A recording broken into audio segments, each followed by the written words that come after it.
choosing to be a comedian is kind of weird. I mean, I don't think you actually really do choose. And yesterday was the death of Joan Rivers, who died not untimely, I think, at 81. But I think it's still a little bit of a time too. I felt a little bit sad yesterday when, not sad, but kind of glad too, going, wow, I suppose for someone like me, who does a really weird thing for a job, it's not normal to be a comedian. Like, women don't go, oh, I can't wait to be a comedian. It's a very strange job. Other women don't tend to envy you, and men don't tend to find you more attractive because you are a comedian. I don't even know why I do it. It's a fairly unusual job to do as a woman, because it kind of goes against all of your conditioning, which is about being attractive. Clearly I'm very attractive.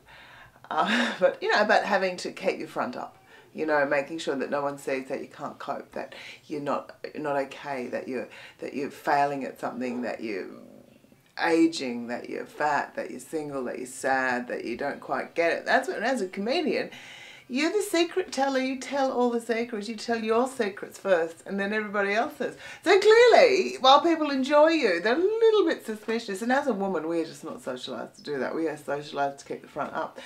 So as a woman in the career of being a comedian, which seems like a stupid thing to be a career, it's amazing when you have someone like Joan Rivers, because there aren't any other role models really out there who've gone further. There's other women doing it, but no one who's actually made a lifetime career. And just the other day, a friend of mine and I were driving in the car. She's a comedian too. We go, what's going to happen to us? What will happen? Do we have a future? Like, do we just, you know, kind of fall off the perch, you know, do bingo calling and stuff at some point? I mean, it's quite curious. And then not only after that conversation, Joan Rivers died, and I went, well, maybe you can have a life career. You know, all those things that you can keep talking about and bringing to the public domain, which is kind of interesting, because Joan Rivers did it at a time where there was really no other women doing it at the time. There were the odd Phyllis Diller, etc., but she was the one that forged right through and pushed through hard into the sort of the comedy circuit. She was very much talking about her life, you know, as a housewife, which no one had really done that well before. One of my favourite lines of her is she says something like, I hate housework, you know, you make the beds, you do the dishes, and 6 months later you've got to do it all again. I mean, she was the queen of the one-liner, and she was harsh, you know, I mean, like, she took no prisoners, and she did, and I kind of admire that. In America, it's like, you know, one of those completely oversensitive, don't say anything wrong, and she would have offended people a lot, because her wit was caustic. I actually read this quote the other day where it was great, you know, because she did, you know, take shit a lot out of celebrities. And she said, all newborn babies look like Renee Zellweger pressed up against glass. Like, they actually do. That's terrible, but it's actually quite true. It is, you know, I just started going through all these really great, like, she was such a great one-liner and such a, you know, I just think having an 81-year-old woman still doing stand-up, pushing it to the end. And at the end, she's making jokes. You know, clearly she had a lot of plastic surgery, like a lot of plastic surgery. And she made jokes about that. You know, she made heaps of jokes about that. She said, you know, I've had so much plastic surgery, when I die, I'm going to donate my body to Tupperware. I mean, you know, that is actually, you got to laugh at, you know, she's got to laugh at herself. I was going through all her great one-liners, and they are fantastic. I love the, one of my favourites though would have to be things like, the first time I see a jogger smiling, I'll consider it. Which is kind of like true, really. You know, it's got, you know, it's so long since I've had sex, I've forgotten who ties who up. You know, my husband wanted to be cremated. I told him that no matter, I'd scatter his ashes at Neiman and Marcus, that way I'd visit him every day. That's the jewellery shop. You know, people say that money is not the key to happiness, but I always figured if you have enough money, you can have a key made.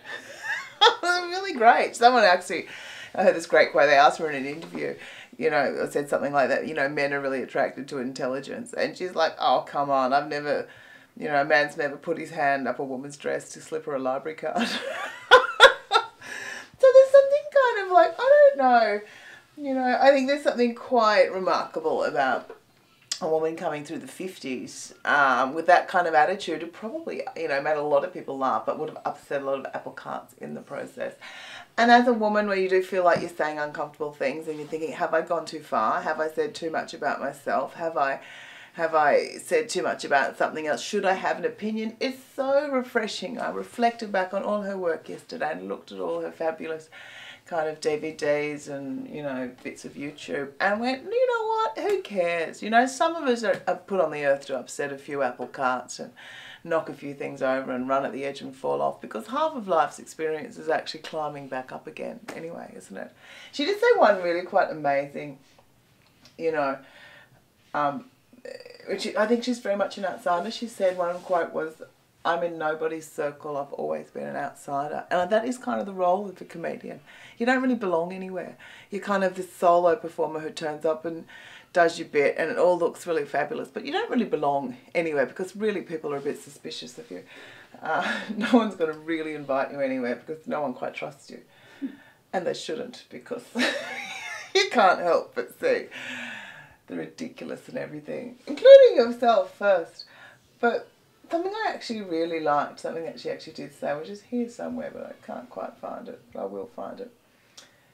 She said about being a comedian, because I do think it is, you know, unusual for women. She said, I don't think, it's true, it goes, you know, I think so, I can't find it, but it's, I'll praise it says something, I don't think there was ever a female comedian, you know, who was attractive as a child. Isn't it? Like, it's kind of a harsh statement, and then I went, actually, that's a really profound statement, because very often your point of view, really attractive people that grow up attractive, they don't really have anything to push up against. They have nothing really to talk about, really, unless you had some trauma, of course, but there's nothing like that thing of growing up slightly on the edge of not quite getting everything and missing out and being rejected and looked over, to give you the burn, you know, to give you that little tongue and that little barb in the back, that little bit of sarcasm, a little bit of insight that things maybe not what everyone else thinks they are. So I say hats off to women like Joan Rivers. Not everyone wants to be a comedian, and God, don't do it, it's ridiculous. But, you know, I actually thought, for me, that's a role model for me, isn't it? 80. I'm not going to get the plastic surgery. I couldn't be bothered. I'm going to do what she did. She said one thing that one of my favourite lines was, "I wish I had a twin, so then I'd see what I look like without plastic surgery." God love her. Anyway, this is my little tribute to Joan Rivers, giving me some hope that, you know, I could be doing comedy too, well into my 80s. You know, I'll be queen of clubs. Okay, I'll do another vagina joke for the old ladies. I can do the same vagina joke over and over and no one would ever know. I already do.